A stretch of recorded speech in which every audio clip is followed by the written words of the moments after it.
ಸುರಪತಿ ಆಗಿರುವನು ಅಸುರಪತಿ ಆಗಲು ಸಿದ್ಧತೆ ನಡೆಸುತ್ತಿದ್ದರೆ ನಾನೇಕೆ ಬೇಡ ಎನ್ನಲಿ?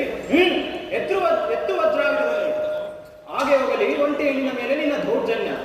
ನಿಮಗಿದು ತಿಳಿಯದು ನಾರದ್ರೆ ಹೀಗೆ ಹೊಟ್ಟೆಯಲ್ಲಿ ಬೆಳೆಯುವ ಮಗು ಬೇರೆ ದೊಡ್ಡವನಾದ ಮೇಲೆ ನಮ್ಮನ್ನು ಖಂಡಿತ ಉಳಿಸುವುದಿಲ್ಲ. ನಿನ್ನ ಅಜ್ಞಾನಕ್ಕೆ ನಾನು ತಾನೇ ಏನು ಹೇಳಲಿ ದೇವೇಂದ್ರ? ಈಕೆಯ ಗರ್ಭದಲ್ಲಿ ಜನಿಸುತ್ತಿರುವ ಮಗು ಭಾಗವತೋತ್ತಮ ಮಹಾಪುರುಷ.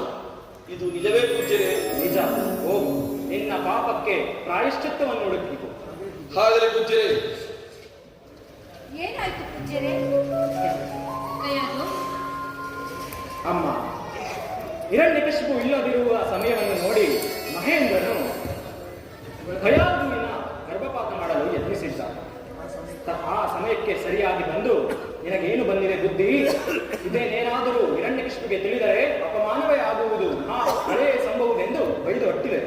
ಶಿವ ಶಿವ, ಇಂತಹ ಭಯಂಕರವಾದ ಕೃತಿಗೆ ಕೈ ಹಾಕಿದನೇ ಆ ದೇವೇಂದ್ರನು. ಇಲ್ಲ ಇಲ್ಲ, ನನ್ನ ಸೊಸೆಯನ್ನು ಒಂಟಿಯಾಗಿರುವುದು ಕ್ಷೇಮವೇ. ಏಕೆ ನನ್ನ ಮಕ್ಕಳ ದ್ವೇಷವಲ್ಲ ತಾಯಿ, ಭೀತಿ. ಯಾವಾಗ ಎಂದು ನಿನ್ನ ಮಕ್ಕಳಿಂದ ಅವರಿಗೆ ಅಪಾಯ ಕಾಯುತ್ತಿರುವುದು ಎಂಬ ಭೀತಿ. ಇಲ್ಲ ಇಲ್ಲ, ಇನ್ನು ನನ್ನ ಸೊಸೆಯನ್ನು ಒಂಟಿಯಾಗಿ ಹಿರಣ್ಯಕಶಿಪು ಬರುವ ತನಕ ನಮ್ಮ ಆಶ್ರಮದಲ್ಲಿ ಬೇಡ ತಾಯಿ. ಸದ್ಯಕ್ಕೆ ಅವಳು ನನ್ನ ಆಶ್ರಮದಲ್ಲಿದೆ. ದ್ವೇಷ ಅಸೂಯೆ ಸೋಂಕಿಲ್ಲದ ಸದಾ ಭಗವನ್ ನಾಮ ಸಂಕೀರ್ತನೆಯಲ್ಲಿ ತುಂಬಿರುವ ಸ್ಥಳ ನನ್ನ ಆಶ್ರಮ. ಅಲ್ಲಿ ನಿನ್ನ ಮೊಮ್ಮಗನ ಜನನಕ್ಕೆ ಪ್ರಶಸ್ತವಾದ ಸ್ಥಳ. ನಾನು ಸದಾ ಕಾಲದಲ್ಲಿಯೂ ನಿಮಗೆ ಕೃತಜ್ಞ ಪೂಜ್ಯರೇ. ಶುಭವಾಗಲಿ ತಾಯಿ, ಶುಭವಾಗಲಿ. ಅಷ್ಟು ದೊಡ್ಡ ಮಾತೇಕೆ? ನಾವೆಲ್ಲರೂ ಅವನ ಮಕ್ಕಳು. ಅವನು ಆಡಿಸಿದಂತೆ ಆಡಬೇಕು.